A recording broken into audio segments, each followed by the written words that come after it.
Welcome to Playing the Big, Beautiful Long Game, where entrepreneurship meets spirituality. In this podcast, we explore the intersection of personal fulfillment, spiritual growth, and business success. This podcast delves into the idea that entrepreneurship is not just about profits or growing businesses. It's also about embracing purpose, meaning, and inner growth. Each episode features conversations with entrepreneurs and thought leaders who share their journeys of building businesses that align with their highest values and deepest calling. I'm your host, Debbie Zita. Sit back, relax, and thank you for being here. Welcome, beautiful Mary. Can you please let the audience know who you are and what it is that you do? Thanks, Deb. So I am Mary Holmes and I run my own business called Proud Mary Stylist, which is an interior design and decorating business here in Melbourne. Amazing. Can you let us know, Mary, what does playing bigger and playing beautiful mean to you? Ooh, playing bigger is always striving to be better than who I am today and what my business is today. And I think playing beautiful is just the passion that I bring to my business and to my life. Amazing. Can you let us know what inspired you to become an entrepreneur and how did you get started? I've reached a crossroads really in my life. It was just after COVID, and I'd been working for a company for just nearly 22 years, Deb, and it just didn't feel that it was right for me. Um, and I'd had my business as a side hustle since 2018, and this was the end of 2021. I had clients, and I just thought, what have I got to lose? What's the worst that can happen? I get a job working for someone else, but here I am nearly 4 years later, and it's going really well. Oh, so fantastic. Can you take us back to that moment or moments? Because sometimes it's not just one defining moment. Yeah. That time of your life, what was your thought process and how did you actually come to make that solid decision to just step into your business? I'm going to be pretty honest here, Please. because I don't mind talking about it. I'd been suffering some anxiety and mental health issues for a few years, and I really didn't feel that what I was doing was right for me. And I wanted to just be in a better place, be in a better environment, and have control over my life. And I think that was the key. I so appreciate you sharing, and what I love about the podcast is I often know my guests, but because we've met, and we've had a number of interviews. Yeah. It's been a while, but we have chatted before. But I didn't realize that that was the case, and I actually love that you're sharing this because it's a passion of mine with my background in psychology and social work and being a Mhm. mental health first aider. And I've also been pretty honest about my sharings, and in fact, I'm about to be a whole lot more honest on a few Yeah. different talks and presentations I'm giving on quite a large scale where I'm talking about this in a really sort of vulnerable and detailed way. But the thing is, what I want our listeners and watchers on YouTube to know is that you don't have to suffer in that way. And that is actually your body and your being alerting you. And I'm curious to find out if you agree and what your take is on this, Mary. But it's your body and your being alerting you to the fact that something's not right. Absolutely. And I was just really unhappy, and I just felt that there was more for me. And if I was doing the thing that, you know, lit me up and I was really passionate about, and I've always been creative, but I'd lost that creative side of me, working in the business that I was for the last 10 years. And having the side hustle, I knew that that's what I wanted to do. And I just wanted to feel, excuse me, better. Yes. And that's the thing when you're working with something that is inspired by, whether that's your soul or that's your calling or whatever we want to call that. And we Mhm. call that different things because that comes from the map of worlds that we come from and everyone's is different. But that thing within you that's like, hey, come this way and this feels good to do and this lights me up.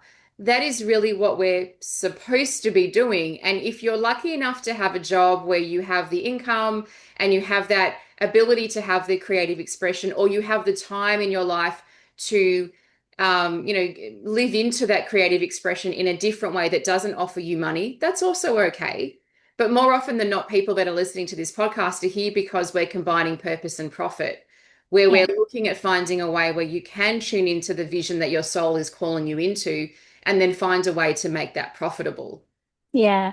Yeah. And I think I really want to add as well, it was Yeah. pretty scary because I was 57. I mean, that is I wasn't young. I mean, I still feel young, but Yeah. it was kind of that time in my life where I'm like, wow, am I really going to do this? Am I really going to take that leap? Yeah. And I just thought, well, if I don't, I'm not going to really feel any better than I did right then.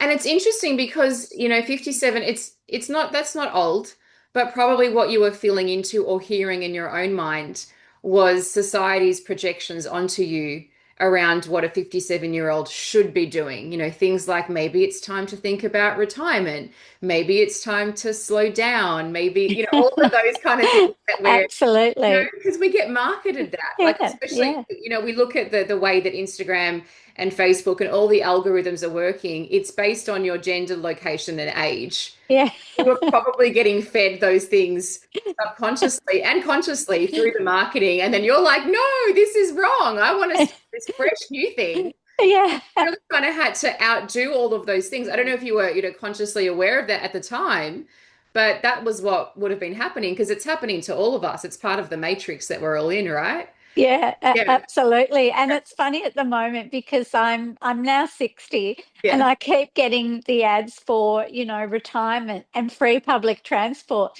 And I said to a friend, I don't want free public transport Yeah. because that will make me feel old. I want Totally. to keep Totally. paying for it. Yeah.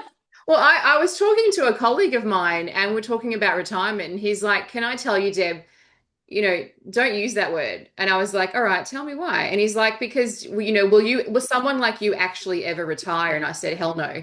Yeah, Like, so there you go. That's not for you. yeah. That's not for me either. And it's No. not that I want to be working myself, till the end, but it's that I want to be creative and inspired and Mm. involved in projects that constantly light me up because that's my life force.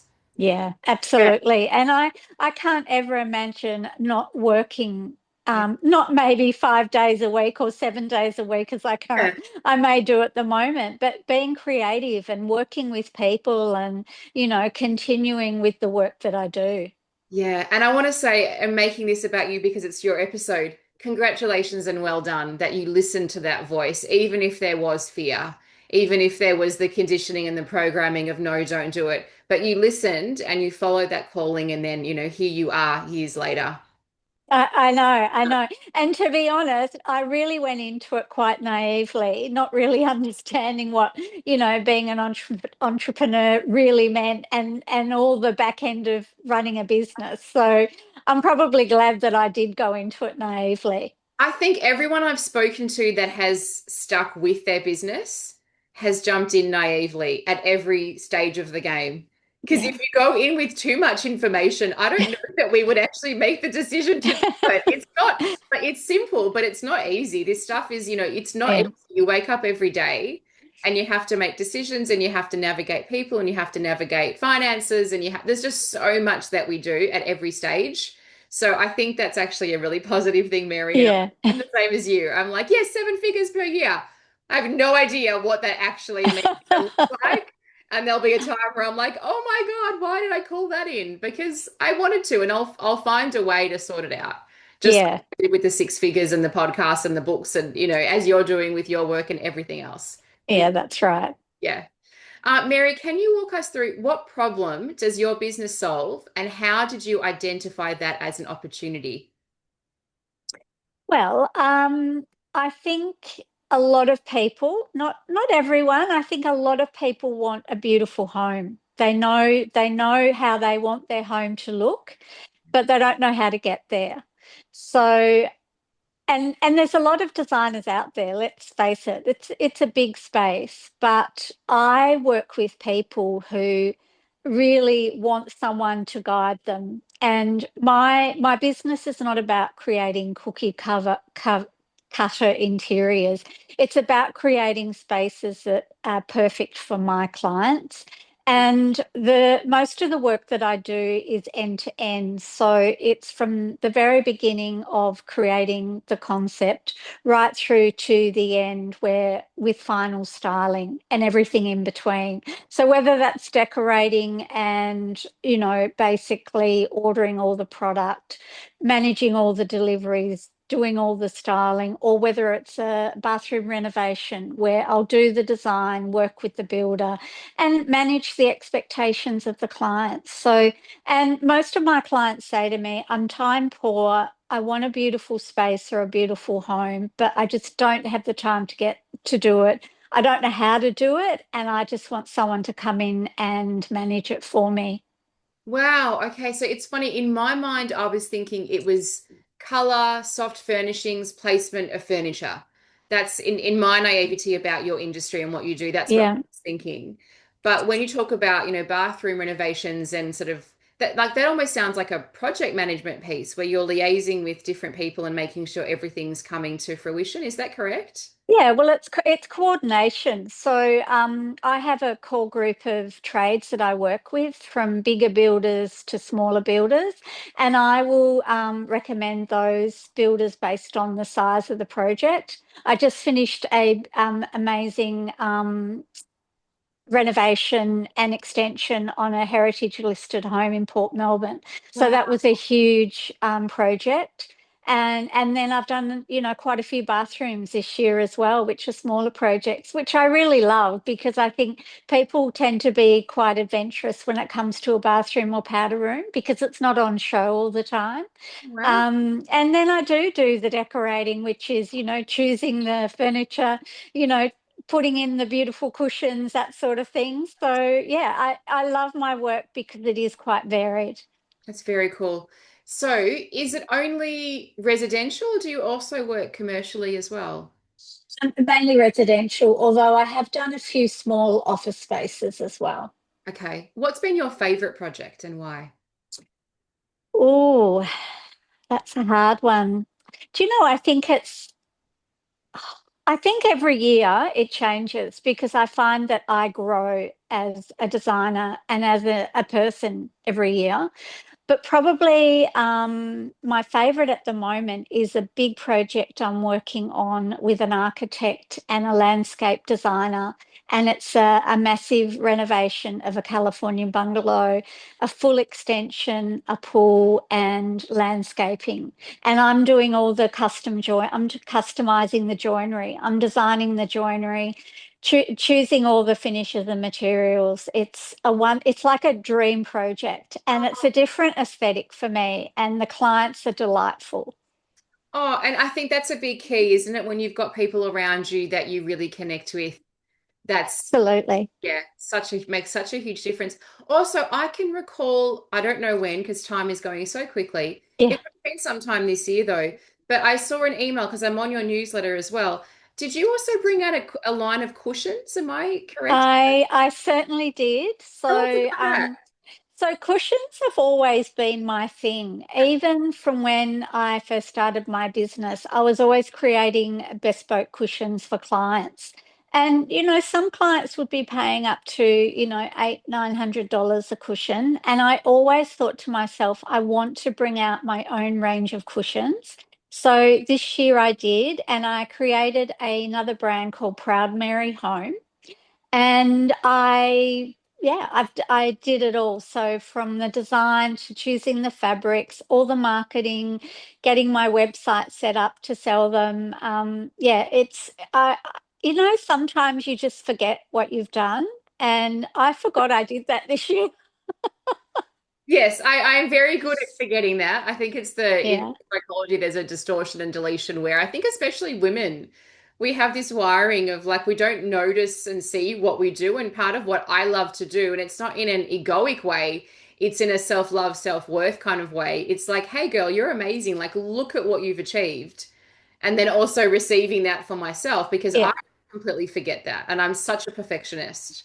So Yeah. unless it's like this way, it didn't happen. But it's like, no, it did happen. Yeah. You were thinking, yeah. So yeah, love Yeah. that. Amazing. Yeah, I'm the same as well. I don't really stop to celebrate the things I have done. I always think about the things I haven't done and what I want to do. Yeah, which is good. I think somewhere in the middle is the healthy kind of the healthy place to be. So we'll Yeah, keep working on that, Mary. sure. Can you let us know, Mary, what key strategies helped you to grow your business the most? This I can answer this so quickly. It was having mentors. So probably a few months after I started my business, I started working with an interior design mentor, and she really was a game changer for my business, or the person I who was mentoring me really helped me to get all my procedures in place. And I have been mentored ever since then. I'm not being mentored at the moment, which is the first time in nearly 4 years. Yes, it's funny. I had a feeling that you were going to say that. And I think it's so important. Mentors are so important, but I think also having specific industry mentors who know your industry because Absolutely. everyone works differently, and just having a general mentor that is for business, although also very good in terms of mindset and financials and everything else, but that industry specific. So if you're a coach, look for a coach who's doing what you want to be doing. If you're an interior designer, look for an interior designer who's doing what you want to be doing, et cetera, et cetera. Yeah, so good. Mary, how do you differentiate your brand from your competitors? If you see yourself having competitors, because some people don't see it that way. Yeah, well, I think we all have competitors in some way. I think my name, Proud Mary Stylist, it was is just the perfect name for me, because I think my niche are clients my age, or from 40 plus. They all remember the song. So that's great. I think that sets me apart from my competitors, but I think also color. I work a lot with color, and my marketing is very colorful. And yeah, I think that definitely sets me apart. My Instagram, which is probably one of the ways I attract most of my clients, apart from referrals, is very curated, which I keep being told, it doesn't have to be that perfect, but I love it that way. And, that allows me to be noticed as well. Yeah, and I love your Instagram. And I'm also thinking back to the first time that we met, which would have been at a networking event a number of years ago. And you gave me your card, and the first thing I said was, "Oh, Proud Mary, like the song." So, Yeah, yeah. yeah, love it. So good. Mary, what was the biggest challenge that you faced as an entrepreneur, and how did you overcome it? I think the biggest challenge is probably cash flow. Yeah. I really didn't start with, a an injection of funds. It was very much about money in the bank. And it still is, but I'm probably getting better at, I think, forecasting and managing my pipeline. But, those peaks and troughs of business is tough. Yeah, I hear you with that one. And I always wonder, and I think that there is a time when you get to a point where it moves away from what they call the lumpy kind of income, where it kind of Mm, uh but yeah, but I think it's always at the back of our mind because we don't have that regular income coming in from someone else. Like it's just yeah, constantly, back there. And I think that that's part of, being an entrepreneur is it's a bit of a ride. It's the journey of it's all going to be okay. And then the more years that you do it, the more it's all okay because you've already been doing it for 4 years and you yeah, figure it out. And every time you go down a peak, it's like, but we'll be fine. We'll come back stronger because we always do. But it's still yeah. always there. Yeah. I think the other thing as well is understanding how to charge. I think there's no sort of formula, and I think as a woman in business, and for me especially, valuing my worth, and so that's probably along with cash flow. That's the other big thing. Yeah, and this comes up a lot on my sessions and masterminds and everything else because it's tricky to know how to how to price yourself. Mm, Especially in this current market, there's so many people that are launching businesses every single day. And it's different back when, in some ways, not that I wish that we would go backwards, because I definitely don't, but in some ways it used to be, like, I'm thinking 30 odd years ago, where it was like, well, that's the industry standard, end of story. mm. Whereas now it's more, okay, you're an entrepreneur. You can, you charge $100,000 for a program if you want to, but then you have to be able to deliver the value on that, and you have to be able to carry that as a woman to receive that amount of money as well. That's right. Yeah. And do you feel it comes down to, I mean, it's not just this, but do you feel it comes down to self-worth? Yeah, I think so. And that's something again, I'm being very honest, I've struggled with over the years. And, I'm getting better at seeing myself and the value I bring to my business, to, other people's lives, my friends' lives, and who I am. Yeah, amazing. Often what I say when I'm talking with people about pricing is I'll talk about, point of difference, and the point of difference is you.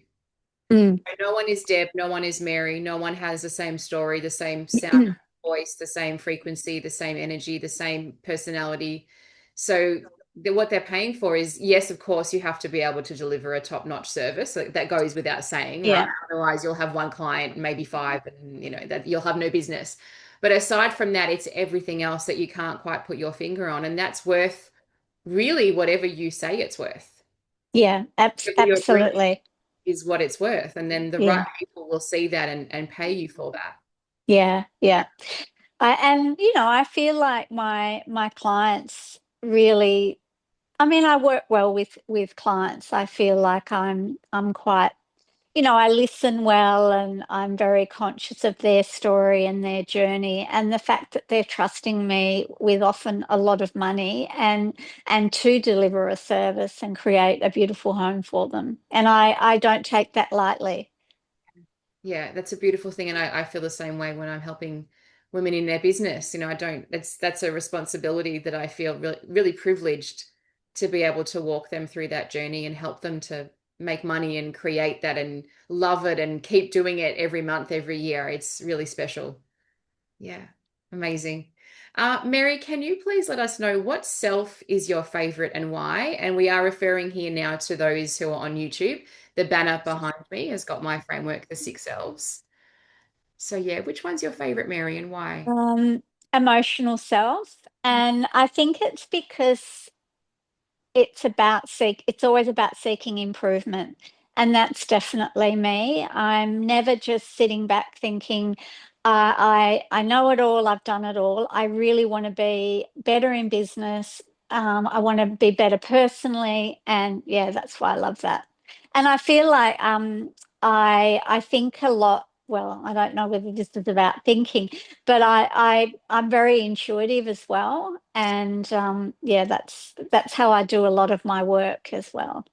Yeah, I love that. I think most women that I work with, no, I think everyone, we all work so intuitively. There's that something where you're like, oh, there's a different color, or there's just something here, and the conscious logical mind can't necessarily explain why we know that or why we feel that, but that gut reaction, that feeling, Yeah, we have that sense. And it's funny, I sometimes forget because I'm now around so many beautiful, heart-centered, successful women who work intuitively, that I'm just thinking back to the times, maybe 10 years ago where that wasn't the case. And it was like, what do you mean you work intuitively? Like, what does that mean? What science is there behind that? Which is like, oh gosh, I'm so around the wrong people here. But yeah, yeah, that's something special. The X factor, I would say. Mm. Yeah. Mary, what advice do you have for others who are creating a business that serves both the world and their heart? Uh, I think go into business for the right reasons. It's all about making money, but it's not just about making money. It's creating a lifestyle for yourself. And whatever you do, do it with passion, and do it, be authentic, be honest, and be real. I mean, that I think for me is the way that I've created a successful business. Amazing. Is there anything else that you want to share with our audience today before we finish up? I don't think so. Just that after, the trauma that I went through, I suppose, with my mental health issues, I feel like running my own business, as challenging as it is, I'm so much happier doing what I'm doing. And I love that I've taken control of my life. Yeah. Amazing. We love it too. Well done, Mary. Thank you so Thank much you. for being here. We appreciate you. Thank you. Thank you. Thanks. Thanks, Deb. The information provided on this podcast is for informational and educational purposes only and should not be considered medical, health, or financial advice. Always consult with a qualified health professional or financial advisor before making any decisions related to your personal health or finances.